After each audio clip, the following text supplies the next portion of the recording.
ये है नासिक का प्याज, देखो। और ये है नासिक का धन्यवाद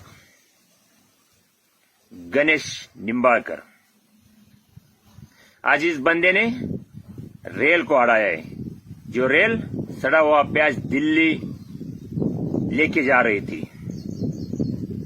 देखो इस बंदे ने, उसका मैंने पेंटिंग बनाया है। प्याज पे मेरा सहकारी है, मेरा मित्र है, मैं उसको सैल्यूट करता हूं, मैं उसको सलाम करता हूं। जय जवान जय किसान। या ठिकाणी तहसीलदार चांदवड, तहसीलदार देवळा यांचा पंचनामा आहे। त्यात स्पष्ट म्हटलेलं आहे, बाहेरच्या राज्यातला ड्रग्ज नाफेड आणि एनसीसीएफच्या सेंटर्सवर खाली होत आहे। त्याच सेंटर्समध्ये असलेला कांदा सडतोय। कृषी अधिकाऱ्याचा त्या ठिकाणचा पंचनामा आहे, तो काय म्हणतोय, पुढच्या 8 दिवसात हा कांदा टिकणं शक्य नाही। 5, 10, 15 एमएमचा तो कांदा आहे, त्याला कुठलाही रंग नाहीये, त्याला आकार नाहीये, त्याला कुठलाही पडदा नाहीये। असा कांदा पुढच्या 8 दिवसात सडणार आहे। त्याला होऊन झाले आता 20 ते 25 दिवस। 20-25 दिवसानंतर त्या कृषी अधिकारी